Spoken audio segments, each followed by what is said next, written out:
S, ಅದಕ್ಕಿಂತ ಮುಂಚಿತವಾಗಿ ಈಗ ಇದೇ ವಿಚಾರಕ್ಕೆ ಸಂಬಂಧಪಟ್ಟ ಹಾಗೆ ನನ್ನ ಕಲೀಗ್, ನಮ್ಮ special correspondent Pavan Kumar live join ಆಗ್ತಾ ಇದ್ದಾರೆ ಡೆಸ್ಕ್ನಿಂದ. ಪವನ್, ಬಹಳಷ್ಟು ದಿನಗಳಿಂದ ಇವ್ರು ಮುಖ್ಯಮಂತ್ರಿ ಆಗ್ಬಿಡ್ತಾರಾ, ಅವ್ರು ಸುಲಭವಾಗಿ ಕೆಳಗಿಳಿದು ಬಿಡ್ತಾರಾ ಅನ್ನುವ ಎಲ್ಲ ಪ್ರಶ್ನೆಗಳಿಗೆ ಉತ್ತರ ಸಿಗ್ತಾ ಇದೆಯಾ? ಎಲ್ಲ ಅನುಮಾನಗಳಿಗೆ ಫುಲ್ ಸ್ಟಾಪ್ ಹಾಕಲಿಕ್ಕೆ ಸಾಧ್ಯ ಆಗ್ತಾ ಇದೆಯಾ? How do you look into it? How do you analyze it? Could you go ahead? Yes. Raghav, ಸದ್ಯಕ್ಕೀಗ ಅನುಮಾನ ಮೂಡಿಸೋಂಥ ಘಟನೆಗಳು ನಡೆದಿದ್ದಾವೆ. ಯಾರು CM ಟ್ವೀಟ್ ಆಗಿರ್ಬೋದು ಅಥವಾ ಮೌನ ವಹಿಸಿರೋದಾಗಿರ್ಬೋದು ಅಥವಾ ಹೈಕಮಾಂಡ್ನವರು ಇಲ್ಲಿವರೆಗೂ ಕ್ಲಾರಿಫೈ ಮಾಡದೇ ಇರೋದು. ಇದು CM ರಾಜೀನಾಮೆ ಕೊಡ್ತಾರೆ ಅನ್ನೋದು ಒಂದು ಹಿಂದೆ ಸಿಕ್ಕಿದೆ. ಅದೇ ಅಧಿಕೃತವಾದ ಯಾವುದೂ ಬಂದಿಲ್ಲ. CM ರಾಜೀನಾಮೆ ಕೊಡೋದಕ್ಕೆ ನಾಳೆವರೆಗೂ ಕಾಯಬೇಕು. ಅಂದರೆ CM ಒಂದಿನ ನಾನು ಹೇಳ್ತೀನಿ ಅಂತಂದು ಹೇಳಿದ್ದಾರೆ, ನಾಳೆ ಎಲ್ಲ ಮಾತಾಡ್ತೀನಿ ಅಂತ CM ಅವರು ಹೇಳಿದ್ದಾರೆ. ಹಂಗಾಗಿ ನಾಳೆ ಅಧಿಕೃತವಾಗಿ ಯಾವ ಥರ ಆಗದೆ. ಮತ್ತು ಇಲ್ಲಿ ಇಷ್ಟೆಲ್ಲ ಅಗ್ಗಜಗ್ಗಟ್ಟು ಆಗ್ತಾ ಇರೋದು ಇಟ್ಸ್ ವೆರಿ ಸಿಂಪಲ್. ಏನು ಅಂದರೆ, ನೀನು ಕೊಡೆ ನಾನು ಬಿಡೆ ಅನ್ನೋದಷ್ಟೇ. ಇವ್ರ ಡಿಮ್ಯಾಂಡ್ಸ್ನ ಹೈಕಮಾಂಡ್ ಫುಲ್ಫಿಲ್ ಮಾಡ್ತು ಅಂದರೆ ಸಿದ್ದರಾಮಯ್ಯ ಆರಾಮ್ಸೆ ರಾಜೀನಾಮೆ ಕೊಡ್ತು. ಸಿದ್ದರಾಮಯ್ಯಂಗಿರೋದು ಒಂದೇ ಉದ್ದೇಶ, ನಾನು ಹೌದು 8 ವರ್ಷ ಅತಿ ಹೆಚ್ಚು CM ಆಗಿ ಕರ್ನಾಟಕದಲ್ಲಿ ಸೇವೆ ಮಾಡಿದ್ದೀನಿ. ಆದರೆ ನಾನು ಹೋದ ನಂತರ ನನ್ನ ಬೆಂಬಲಿಗರು, ಆದರೆ ನನ್ನ ಹಿಂಬಾಲಕರಿಗೆ ಏನು ಮಾಡ್ತಾರೆ, ಅವ್ರನ್ನ ಹೆಂಗೆ ನಡೆಸ್ಕೋತಾರೆ ಅನ್ನೋದು ಸಹಜವಾದ ಒಂದು ಪ್ರಶ್ನೆ ಇದ್ದೇ ಇರುತ್ತೆ. ಹಾಗಾಗಿ ಅವರ ಆಸೆ ಆಕಾಂಕ್ಷೆಗಳನ್ನು ಫುಲ್ಫಿಲ್ ಮಾಡಿಸೋದಷ್ಟೇ ಸಿದ್ದರಾಮಯ್ಯ ಡಿಮ್ಯಾಂಡು. 77 ವರ್ಷ ಆಗಿದೆ. ಇನ್ನು ಮತ್ತೆ ಅವರು ಸಹಜವಾಗಿ ಘೋಷಣೆ ಮಾಡಿದ್ದಾರೆ, ಯಾವಾಗಲೂ ಹೇಳ್ತಾಯಿದ್ರು ನಾನು 2028ಕ್ಕೆ ಚುನಾವಣಾ ರಾಜಕಾರಣದಿಂದ ನಿವೃತ್ತಿ ಆಗ್ತೀನಿ ಅಂತಂದು. ಅವರ ನಿವೃತ್ತಿ ಅಧಿಕೃತ ಆಗಿತ್ತು. ಆದರೆ CM ಸ್ಥಾನದಿಂದ ಯಾವಾಗ ಇಳಿತಾರೆ ಅನ್ನೋದಷ್ಟೇ ಇದ್ದಿದ್ದು.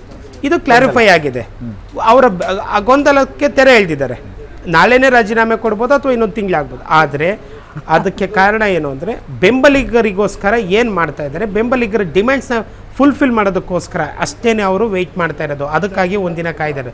ನಿನ್ನೆ ಸತತವಾಗಿ 7 ಗಂಟೆ ಮಾತಾಡಿದ್ರಲ್ಲ, ಹೈಕಮಾಂಡ್ ಜೊತೆ ಚರ್ಚೆ ಮಾಡಿದ್ರಲ್ಲ, ಆಗ ಹೈಕಮಾಂಡ್ ಡಿಮ್ಯಾಂಡ್ಸ್ನ ಒಪ್ಕೊಂಡಿರೋ ಸಿದ್ದರಾಮಯ್ಯ, ಮಾನಸಿಕವಾಗಿ ಸಿದ್ಧವಾಗಿದ್ರಂಥ ಸಿದ್ದರಾಮಯ್ಯ ರಾಜೀನಾಮೆ ಕೊಡೋದಕ್ಕೆ ತಮ್ಮ ಏನು ಆಪ್ತರ ಡಿಮ್ಯಾಂಡ್ಸ್ ಇದಾವಲ್ಲ ಅದನ್ನು ಮುಂದಿಟ್ಟು ಬಂದಿದ್ದಾರೆ. ಅದನ್ನು ಫುಲ್ಫಿಲ್ ಮಾಡ್ತೀನಿ ಅಂದ ತಕ್ಷಣ ಸಿದ್ದರಾಮಯ್ಯನವರು ರಾಜೀನಾಮೆ ಕೊಡೋಕೆ ರೆಡಿ ಇದ್ದಾರೆ ಅಷ್ಟೇ. ರಾಘವ್, ಓಕೆ ಪವನ್, ಆದರೂ ನಿಮಗೆ ಸಿದ್ದರಾಮಯ್ಯನವರು ಸದ್ಯಕ್ಕೆ ಮುಖ್ಯಮಂತ್ರಿ ಪಟ್ಟ ಬಿಡ್ತಾರೆ ಅಂತ ಏನು ಅನ್ನಿಸ್ತಾ ಇಲ್ಲ ನಿಮ್ಮ ವಿಶ್ಲೇಷಣೆಯಲ್ಲಿ? ಎಲ್ಲೋ ಒಂದು ಕಡೆ ತುಂಬ ಫೇವರಿಸಮ್ ಇದ್ದಂಗೆ ಕಾಣ್ತಾ ಇದೆ. ಸಿದ್ದರಾಮಯ್ಯ ಅದಂಗ್ರಿ ಬಿಟ್ಕೊಡ್ತಾರೆ ಅನ್ನುವ ಮಾತೇ ಜಾಸ್ತಿ ತೂಕದಲ್ಲಿ ಇದ್ದಂಗಿದೆ. Okay, let it be. ಆದರೆ ನಾನು ನಿಮ್ಗೆ ಕೇಳ್ತಾ ಇದ್ದೀನಿ ಪವನ್, ಈಗ ಸಿದ್ದರಾಮಯ್ಯನವರ ಬೆಂಬಲಿಗರನ್ನು ಇವ್ರು ಯಾವ್ಯಾವ ಕಾರಣಕ್ಕೆ ಈಗ ತುಂಬ ಇಂಥವ್ರಿಗೆ ಇಂಥ ಪೋಸ್ಟ್ ಕೊಡಬೇಕು ಅಥವಾ 4 DCM ಕೊಡಬೇಕು ಅನ್ನುವ ಈ ಒಂದು ಬೇಡಿಕೆ ಇಡೋ ತಂತ್ರ ಇದೆಯಲ್ಲ, ಅದು ಕಷ್ಟ ಆಗುತ್ತೆ ಅಂತನಾ, ಅಥವಾ ಎಲ್ಲವೂ ನನ್ನ ಕಪಿಮುಷ್ಟಿಯಲ್ಲಿ ಇರಬೇಕು ಅಂತನಾ, ಅಥವಾ ಇದು ಯಾವುದನ್ನು ಇವ್ರು ಈಡೇರಿಸಲ್ಲ ಹಾಗಾಗಿ ನಾನೇ ಮುಂದುವರಿಬೋದು ಅನ್ನೋ ಲೆಕ್ಕಾಚಾರನ? What might be the reason? Raghav, favouritism ಅಂತ ಏನಲ್ಲ. ಸಹಜವಾಗಿ ಕಳೆದ 17 ವರ್ಷದಿಂದ ಕಾಂಗ್ರೆಸ್ಸಿಗೆ ಬಂದ ಮೇಲೆ ಸಿದ್ದರಾಮಯ್ಯನವರ ನಡೆ ಏನಿದೆ ಅದು ನೋಡ್ಕೊಂಡ್ಬರ್ಬೋದು. 2018 ಎಲೆಕ್ಷನ್ಸ್ ಹೋದಾಗ ಸಿದ್ದರಾಮಯ್ಯನ ಕೆರಿಯರ್ ಮುಗೀತು ಅಂದ್ಕೊಂಡು, ಆದ್ರೆ ಹಂಗಾಗಿ ಸಿದ್ದರಾಮಯ್ಯದ ನಡೆ ನುಡಿಯನ್ನು ನೋಡಿದಾಗ ಆಗ ಅನ್ಸುತ್ತೆ ಅಷ್ಟೇ. ಮತ್ತು ಇನ್ನೊಂದು ಪಾಯಿಂಟ್ ಏನು ಅಂದರೆ, ಯಾಕೆ ಬೆಂಬಲಿಗರಿಗೆ ಕೊಡಿಸ್ಬೇಕು ಅಂದರೆ, ಸಿದ್ದರಾಮಯ್ಯನ ಜೊತೆಗೆ JDSನಿಂದ ಬಂದ್ರಲ್ಲ ಸತೀಶ್ ಜಾರಕಿಹೊಳಿ, ಮಾದೇವಪ್ಪ, BR ಪಾಟೀಲ್ ಇವರೆಲ್ಲ ಇದ್ದಾರಲ್ಲ, ಇವರು ಒಂದು ದಿನಕ್ಕೆ ಜೊತೆಗೆ ನಿಂತವರಲ್ಲ. ಸಿದ್ದರಾಮಯ್ಯನ ಪ್ರತಿ ಏಳಿಗೆಯನ್ನು ನೋಡಿದಂಥವ್ರು ಇವರೆಲ್ಲ. RV ದೇಶಪಾಂಡೆ ಆಗಿರ್ಬೋದು, ರಮೇಶ್ ಕುಮಾರ್ ಆಗಿರ್ಬೋದು, ಇವರು ಬಂದಿರೋದು ಹಿಂದೆ ಮುಂದೆ ಇರ್ಬೋದು, ಬಟ್ ಸಿದ್ದರಾಮಯ್ಯನ ಪರ ಇದ್ದಂಥವ್ರು. ಸಿದ್ದರಾಮಯ್ಯದ ಒಂದು ಟೀಮ್ ಇದೆ. ಆ ಟೀಮು ಬೇಕಾದ್ರೆ ನೆಕ್ಸ್ಟ್ ಎಲೆಕ್ಷನ್ ರಾಜಕೀಯ ನಿವೃತ್ತಿ ಆಗ್ಬೋದು. ಇವರಿಗೆ ಏನು ಸ್ಥಾನಮಾನ ಅಂದರೆ, ಸತೀಶ್ ಜಾರಕಿಹೊಳಿಗೆ ಇನ್ನೂ ರಾಜಕಾರಣ ಮಾಡೋ ಏಜ್ ಇದೆ. KN ರಾಜಣ್ಣಂಗಿಲ್ದೇ ಇರ್ಬೋದು, ಸತೀಶ್ ಜಾರಕಿಹೊಳಿಗೆ ಏಜ್ ಇದೆ. ಅವರ ಸ್ಥಾನಮಾನ ಏನು? ಒಬ್ಬ ನಾಯಕನ ಏನು ಅಂದ್ಕೋತೀವಿ ನಾವು ಯಾವಾಗಲೂ, ಟ್ರಬಲ್ ಶೂಟರ್ ಆಗಿದ್ದವರು. ಇದೇ DK ಶಿವಕುಮಾರ್ 2013ರಲ್ಲಿ ಕ್ಯಾಬಿನೆಟ್ಗೆ ಬರೋಕ್ಕೆ 1 ವರ್ಷ ಪ್ರಯತ್ನ ಬಿದ್ದರು ಸಿದ್ದರಾಮಯ್ಯನ ಕ್ಯಾಬಿನೆಟಲ್ಲಿ. ಇವತ್ತು ಸಿದ್ದರಾಮಯ್ಯನ ಸರಿಸಮಾನ ನಾಯಕ ಆಗಿದ್ದಾರೆ. ಯಾರು ಯಾವ ಮೂಮೆಂಟಲ್ಲಿ ಹೆಂಗೆ ಎಮರ್ಜ್ ಆಗ್ತಾರೆ ಅಂತ ಹೇಳಕ್ಕಾಗೋದಿಲ್ಲ.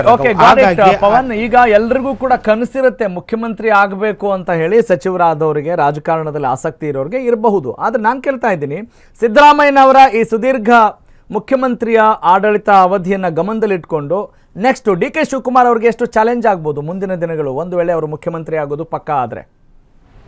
ಹೌದು ರಾಘವ್, ಈಗ ಒಬ್ಬ ಲೀಡ್ರನ್ನ ಎಮರ್ಜ್ ಮಾಡೋಕ್ಕಾಗೋದಿಲ್ಲ. ಅಂದರೆ ಅವ್ರು ಮಾಡಿದ ಸಾಧನೆ, ಅವರ ಲೈಫ್ ಸ್ಟೈಲು ಅಥವಾ ಅವರ ಆಲೋಚನೆಗಳು, ಅವರ ಸಿದ್ಧಾಂತಗಳು ಬೇರೆ ಥರ ಇರುತ್ತೆ.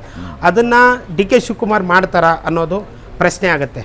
DK ಶಿವಕುಮಾರ್ಗೆ ಫಸ್ಟ್ ಚಾಲೆಂಜ್ ಇರೋದೇನು ಅಂದರೆ, ಈ ಸಿದ್ದರಾಮಯ್ಯನವರು ಬಣ ರಾಜಕೀಯವನ್ನು ಏನು ನೋಡ್ಕೊಂಡು ಬಂದಿದ್ರಲ್ಲ, ಸಿದ್ದರಾಮಯ್ಯನವರು ಅದನ್ನು ಹತೋಟಿಯಲ್ಲಿ ಇಟ್ಕೊಂಡಿದ್ರು. ಯಾವುದೇ ಬಣದ ನಾಯಕರಾಗಿರಲಿ ಅವ್ರನ್ನ ಎಲ್ಲಿ ಹಿಮ್ಮೆಟ್ಟಿಸ್ಬೇಕಲ್ಲಿ ಹಿಮ್ಮೆಟ್ಟಿಸ್ತಿದ್ರು.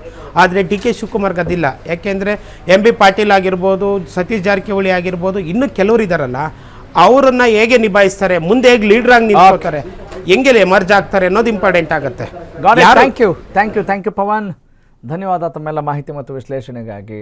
ಯಾರಾದರೂ ಸಿ ಎಂ ಆಗಲಿ, ಒಟ್ಟಿನಲ್ಲಿ ಆಡಳಿತವನ್ನು ಚೆನ್ನಾಗಿ ನಡೆಸಲಿ ಅನ್ನೋದು ಒಬ್ಬ ಸಾಮಾನ್ಯ ನಾಗರಿಕನ, ಒಬ್ಬ ಪ್ರಜೆಯ ಆಶಯವಾಗಿರುತ್ತೆ. ಅದನ್ನು ಗಮನದಲ್ಲಿಟ್ಕೊಂಡು ಎಲ್ಲ ಸುದ್ದಿನ ನೋಡ್ತಾ ಹೋಗೋಣ. ಎಸ್.